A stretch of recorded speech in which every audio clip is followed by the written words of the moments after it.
বন্ধুরা, রাজধানী বাসের জানলার পাশে বসতেই মনে হইল ক্যামেরাটা অন করি। যেই কথা সেই কাজ, ক্যামেরাটা অন করলাম। বাইরের ভিউটা খুব সুন্দর লাগতেছে। দেখেন রাস্তার উপরে ফ্লাইওভার কত সুন্দর। এটা হচ্ছে ঢাকা আশুলিয়া এলিভেটেড এক্সপ্রেসওয়ে। দেখেন কত সুন্দর সুন্দর সুন্দর প্লেয়ার, কত মোটা মোটা। দেখেন কত সুন্দর লাগে।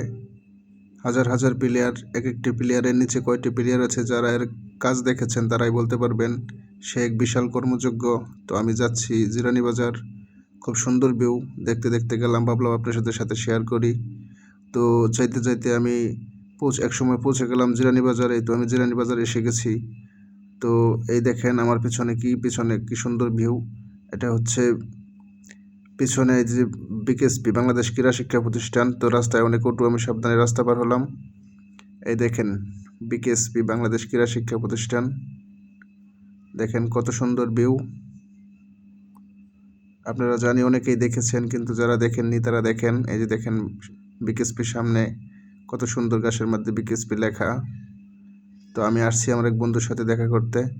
এই যে দেখেন বিকেএসপি। তো আমার বন্ধু আসতে আসতে দেখেন এই যে বিকেএসপি ক্রিকেট খেলার মাঠ। এখানে ক্রিকেট খেলা হয়। যখন ক্রিকেট খেলা হয় তখন বাইরে থেকে অনেক দর্শনার্থী এটা দেখতে পারে।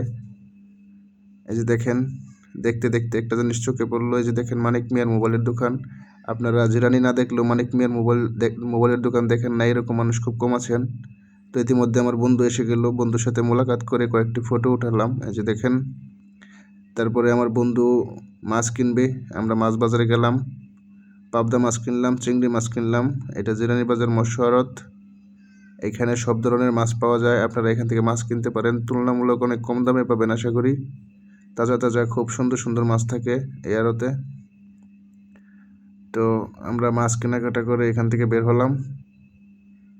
আমরা কাপড়ের দোকানের গলি দিয়ে বের হব। বের হয়ে আমরা গোয়ালবাড়ি রোডে উঠব। তো এই যে জিরানি কাপড়ের দোকানগুলো, এখানে বাচ্চাদের কাপড়, মেয়েদের কাপড়, সব ধরনের কাপড় পাওয়া যায়। তো আপনারা আসবেন, অনেক বড় মার্কেট। তো আমরা গলি দিয়া ঢুকে বের হওয়ার চেষ্টা করছি। অবশেষে আমরা বের হওয়ার একটা গলি পেয়ে গেলাম। গলি থেকে বের হয়ে দেখি, মাই গড, এটা কি? বাংলাদেশ কোরিয়া মৈত্রী হাসপাতাল। আপনারা এখানে আসতে পারেন। তারপরে আমরা দুই বন্ধু একটা অটোতে উঠলাম। আমরা বাসায় রেখে আমরা রাঙামাটি যাব। আমরা রাঙামাটি আসলাম, এসে বসলাম। তারপরে দেখলাম যে পানির উপরে একটা নৌকা চলে। আমরা ক্যামেরা অন করলাম, নৌকাটার ভিডিও করলাম। তো আমরা এসব দেখতে, সুন্দর প্রাকৃতিক দৃশ্য দেখতে দেখতে আমাদের মনে হলো এখন ওঠার সময়। তারপরে আমরা উঠলাম। ওঠার সময় মনে হইলো খুব সুন্দর ওয়েদার। আমার বন্ধুর দুইটা ছবি তুলে দিই। তারপরে আমার বন্ধুর দুইটা ছবি তুলে দিলাম। তারপরে আসার পথে আমরা একটা রিল বানাইলাম আমি। তারপরে সারাদিন অনেক মজা করে বাসায় চলে আসলাম।